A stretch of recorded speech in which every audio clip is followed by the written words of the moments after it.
Well, into today's video, we're gonna be reacting to Jaidenanimations' Pokemon Nuzlocke 1, aka Omega Ruby and Alpha Sapphire. Well, not Omega Ruby and Alpha Sapphire, but Ruby.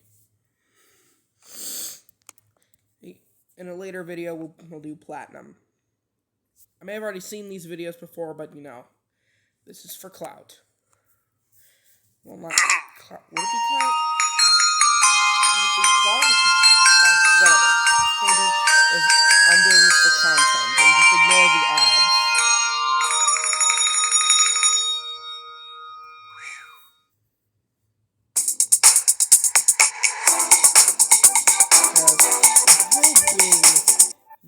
Within the Pokemon community, there's a set of self-imposed rules you can add to the games to make them more challenging, called a Pokemon nuzlocke. You can only catch the first Pokemon you run into per route. If a Pokemon faints, it dies, and you can't use it anymore. And you have to nickname your Pokemon to get more attached to them. That means if you aren't careful, you can technically lose a Pokemon game under those conditions. I've wanted to do a nuzlocke for the longest time. I've started a couple in the past, but never actually got to finish any because busy. But today's the day that all changes. I decided to make a video on my first full attempt at a Pokemon Ruby nuzlocke. Let's see how it went. After breaking free from the back of the moving truck my mom stuffed me in and introducing myself to the neighbor Brendan, the kid that I always thought was a monkey said that he heard screaming up ahead. Professor Birch is getting mauled by a level 2 Poochyena, so I let his Torchic out and she scratches the crap out of it. He gifts me Torchic for rescuing him, and I name her Teriyaki, my first Pokemon. Walking up the route more, I run into Brendan, who challenges me to a battle, where Teriyaki proceeds to also scratch the crap out of his Mudkip. Good job, Teriyaki. You're 2 for 2. Doing great. Professor Birch gives me 5 Pokeballs, and the nuzlocke has officially started. I walked back up to catch my first Pokemon and ran into a Zigzagoon. Alright, not the best, but I can work with this. Yeah, you can learn surf. I think we're gonna have a really awesome adventure. But nope. Dude, so Teriyaki one-shotted Zigzagoon with a critical hit scratch, but whatever. Contain your murder a little bit, alright, guy? Route 102 is right around the corner, and that's where I was able to catch Corn the Seedot. Look at us, couple of friends ready to take on the Hoenn region together. After watching the weird Kid Wally struggle to catch his first Pokemon, I continued on to Route 104 and found a little Tailo in the grass. Aggressive and screamed when hungry? Oh yeah. I know your name. In Petalburg Forest, a Team Magma grunt jumps some... Is because she has Bird, and Bird is named Ari. Random professor, so Ari and Teriyaki peck his eyes out. Get him, boys, get him! Oh, hello, Shroomish. I'm gonna name you Onion. I make it to Restboro, and while getting ready to take on Roxanne's gym, Teriyaki kills another Zigzagoon I was about to catch. What's your problem with Zigzagoons, dude? But it turned out alright, because she also ended up evolving. Onion was able to destroy Roxanne with ease, and we got our first gym badge. Exiting the gym, we catch a glance that Team Magma is up to no good again. Something about the scorching earth or something. And this old man exclaims that they stole his Pico. You call him Groot, and I'm gonna... Here's your dog. Also, you're coming with me. The mayor thanks me by turning me into his errand boy, and I arrive in Dewford to give a letter to Stephen. Alright, what do we got? Ugh.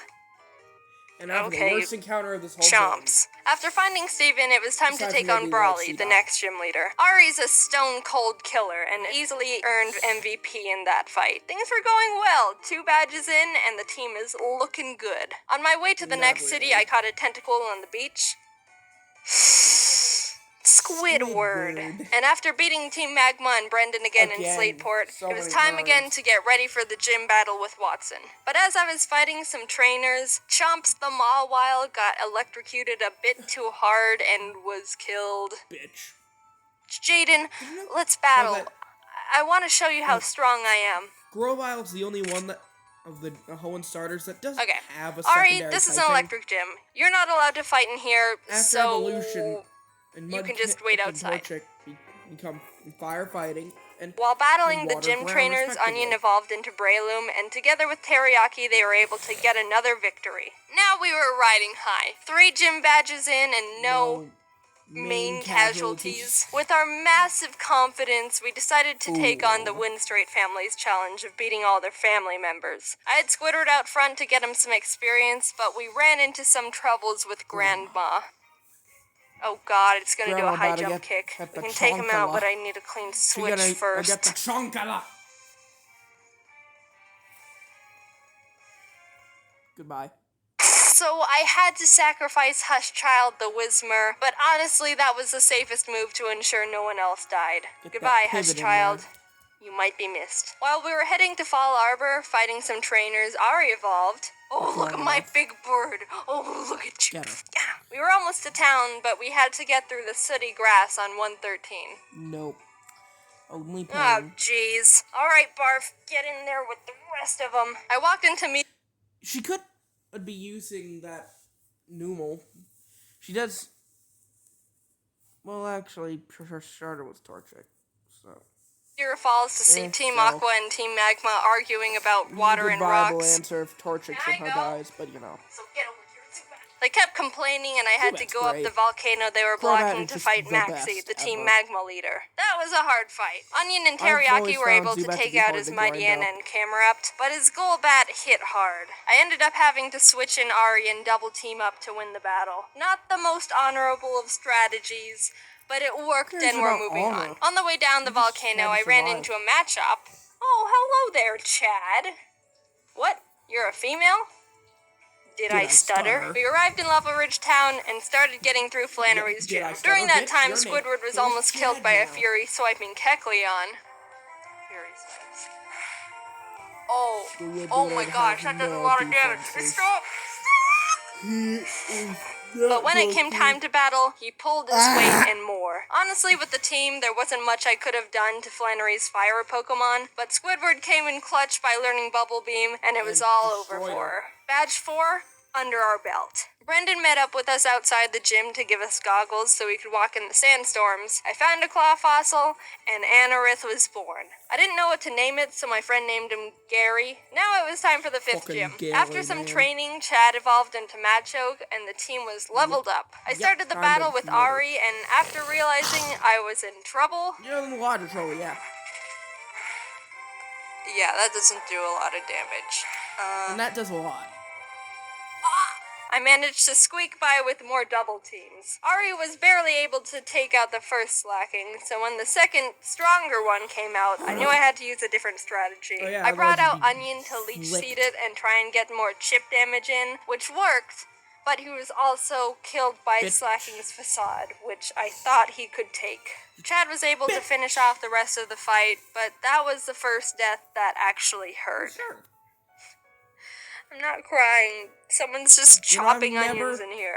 But with every down, there's an up. And Korn stepped up and was ready to fill Onion's spot. While passing through Mauville again, Watson asked us to help him turn off the city's generator. And while down there, I found a Magnemite. Do you want to come with? Okay. We kept on our way, catching Spurky the Electrike, and while fighting some trainers, Korn survived two very close calls. He took a Swords Dance boosted Fury Cutter by Ninjask, and a misclick from me, which resulted in him tanking a wing attack from a Tailo. No! Korn, no!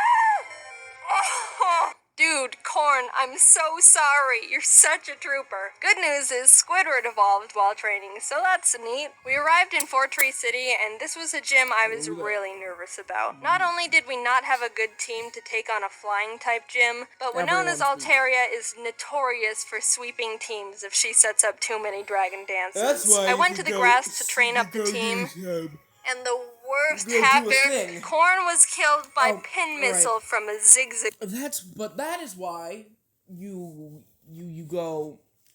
get surf and then you surf down to the wrecked ship, the shipwreck, and there you get an ice beam. That's why you should also have chosen a Mudkip, because Swampert can learn Ice Beam. And if you Ice Beam the Altaria, it will not survive, even with 1 or 2 Dragon Dances. I would know. Because that's how I kicked its ass. So, Wait, ha ha ha. wait, no. Stop. It says 9 minutes. Corn, no, Corn! You monster! How could you do this? Is this why you kept trying to Okay, that kill works. all the That's actually better. zigzagoons? Just I put want it to into think the- that No, Corn no. sacrificed himself because he knew we were at too much of a disadvantage going Don't into disappear Winona's into the gym, void. and by opening up a Okay, that's space, better. we could get the Everything type works. advantage we needed to stand a No, chance. no. With a heavy heart, I brought Zip Zap Zop the Magnemite to the team, and realized how much more grinding I was gonna have to do. I had to fight so many Merrills to get Zip Zap Zop on par with the rest of the team. You wanna know how many? The move Thunderbolt can be used 15 times before it runs out. And I had to go back to the Pokemon Center almost 6 separate... Fun fact, I actually found a shiny Merrill while grinding in that lake. I was grinding at my Magneton, and I was able to find a shiny Merrill. It was my second shiny ever. Actually, 2 of my shinies that I've had in all of history came from Hoenn. My first one came from a shiny Mudkip that is now dead because I forgot to save my game. The second one was my beautiful shiny Marrow. And the third shiny, if anyone was paying attention, and was from Legends Arceus. But, no one pays attention. No one goes to that video much. Times to Only 7 refill it, views on meaning that Zip video. Zap Zop killed more I got than over 80 1,000 Merrill other that were views. living in that lake. Winona video, led so with that's Swellow, weird. which Zip Zap Zop was able to take out. But she immediately brought out Altaria, which made me very scared because I know she's got Earthquake on that thing. I didn't have a clean switch, and I knew no one on the team could take 2 hits from this Cloud Bird. So I ultimately decided that I'd have to have Zip Zap Zop paralyze it in exchange for his death. Goodbye, Zip Zap Zop.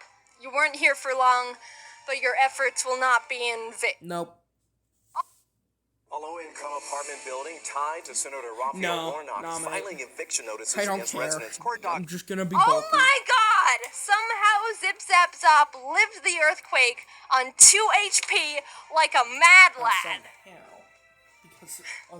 Corn must have been looking down on us for that one, because there was definitely a 90% chance Zip Zap Zop was supposed to die there. With that string of luck, I was able to switch Ari in for Zip Zap Zop to predict another earthquake, and started chipping away at the Altaria, which was not gonna be easy. She was already starting to stack up those dragon dances, which make her moves even more powerful, and I was legitimately sweating. But with what little luck we had left, Winona got greedy and tried to get in that last dragon dance, and that's when Ari was able to swoop in and snipe that kill. If that Altaria would have decided to attack at any point, she would have one-shotted anyone and everyone on my team. Thank you, Corn.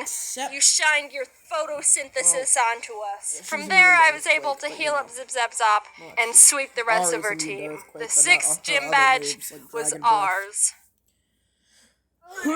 Outside the Safari Zone, I found a Duskull I was able to catch. I tried to have Gary on the team since resurrecting him from the dirt, but he honestly has, no moves that do damage, so I decided to replace him with Sim. We arrived in Lily Cove, and I tried fishing on the beach for a Pokemon, but Chad punched the Whalmer I reeled up too hard and killed it. We stormed Team Magma's base, and while trying to get the Master Ball they've got on the ground, an Electrode exploded and almost killed Chad, which was uncalled for. After beating their admin, they escaped into a submarine, and I went on to fight the next gym. Tate and Liza were the first double battle gym leaders, and I didn't realize until too late that I was just a tad underleveled for them. Just a little underleveled.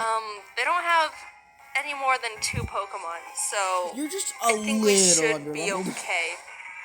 Just a little 42? bit. Well, actually, she's nowhere near as underleveled as I was when I fought Red in Pokemon Heart Gold and Soul Silver. Nowhere near her underleveled. I was going into that fight with low 60s, at least to high 50s Pokemon, when Red and Heart Gold and Soul Silver has as an average of level 80s. His whole team is more than level 80. and yet I was still able to come out on top because I'm the best. Sin and Zip Zap Zop Although made those a who good watch my duo, shorts being would know able I to use save confuse and states. paralyze them, but Soul Rock managed to get off a Sunny Day powered Hadouken. flamethrower in Zip Zap Zop's Bitch. face, which totally killed him. That really sucked. He put in so much work for the team and really carried us this far. The rest of this fight's for you, Zip Zap Zop. Squidward came out, and together with Must've gotten Sin, that were able at to a high finish roll off the critical. duo, getting us our 7th gym badge. Alright, Spurky, you're up. I think I single-handedly wiped out the entire water Pokemon population between Zip Zap Zop and Spurky. I went to Shoal Cave and caught Blubby the Spheal, and went out to take on Maxie one last time. Okay, For some he's so reason, cute. I didn't learn my lesson when being underleveled for Tate and Liza, Fool. because I was even more underleveled for Maxie. Mightyena. It doesn't go down? This fight was rough. Chad was able to take out his Mightyena, but I resorted to Squidward when his Crobat came out, and luck wasn't on my side here, because Squidward was killed by a high roll wing attack. Yeah, the way but you have Pokemon Blubby the works is Spheal, there's you'll a be small fine. range of damage an attack can do. It's not actually the push up same them all the time, anime and it's kind of glasses. based on chance. So even though it looked like Squidward could have lived 2 wing Yeah, attacks, I'll be Maxie fine. was able to No, get a my- low roll on the first one and a high roll on the second, which was the death of Squidward. But it wasn't time to give up. We had to persevere. For Squidward. Ari came in and took out the Crobat and lived on 1 HP when hit by Camerupt's Rock Slide. It was a tough battle, but we squeaked by. Barely. After Barely, that but fight, by I a needed hair. to take a step back and seriously grind up the team again. If we were just a bit more underleveled, we would have been murdered. Blubby joined the team and we got to work, eventually arriving in Yep, everyone's up Sutopolis. for Stephen and the third level. Sutopolis gym leader Wallace were there saying Groudon was in the cave because someone used the wrong orb and pissed him off. So I went in there, walked up to Groudon, and Master Balled him immediately. There's no way I'm fighting Groudon. Now get in the box. While I'm fighting surprised she Wallace, didn't use Spurky him. was able to take out his Love Disc and Celio. Sin beat his Whiscash, and Chad finished off the Milotic. The team was perfect. Aside And from the after fact you can't obtaining evolve our Machamp. final gym badge, I knew we were ready for the Elite Machamp Four. would be We got helpful through here. Victory Road. Wally tried to fight us for the last time, but he just needs to stop. man. We exited the Just give up. cave, You're not strong and enough. there it was. The final 3 challenge. more minutes. Here we go.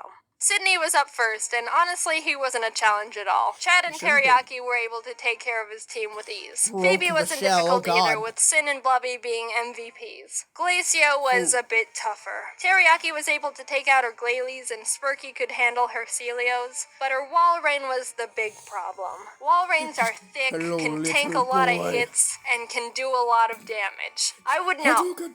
because I have one. I brought out Chad and she was able to get in a good amount of damage, but she was ultimately What was killed by that, Blizzard. weakling? Sin came out to try and confuse it, but it You broke son of a- through the confusion and landed a here, Sheer Cold. bitch. Sheer Cold is a one-hit KO move. It has a 30% chance of hitting the target and will fail if the target Pokemon's level is higher than the user's. But even under all those conditions, it hit, and Sin was killed. 2 great team members, down and out. Chad was with us for so long and pulled so much weight, and Sin got us through some really tough battles. Even with those losses, we were able to finish Glacia off Yeah. and move on to the final Elite Four Only member, 4 Pokemon. Drake. Drake's got a tough team, but we've got a Blubby, and she wanted revenge for her fallen comrades. She ice beamed every single one of Drake's Pokemon. Just a straight up massacre. And with that, it was on to the last battle. Steven Stone. I was legitimately nervous. I led with Spurky to take out his Skarmory as quick as possible, and Blubby was able to take out his Claydol and Aggron, but then came his Metagross. Oh God! This might be the end.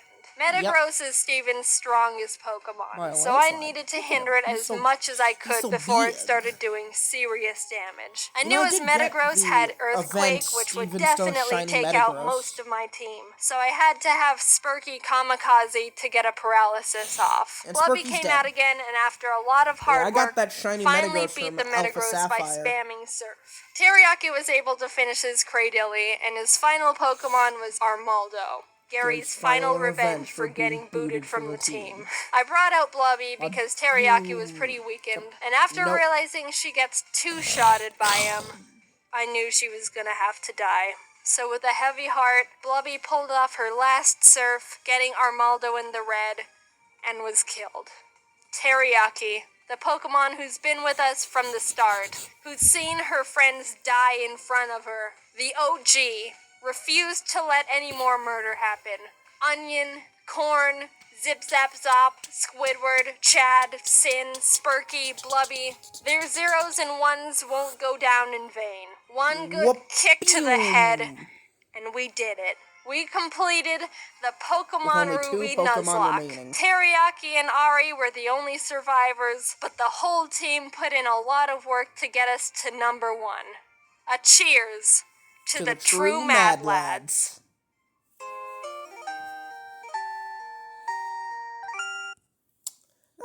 I love Jaidenanimations videos. They're always so nice. I also really love her Pokemon-based videos.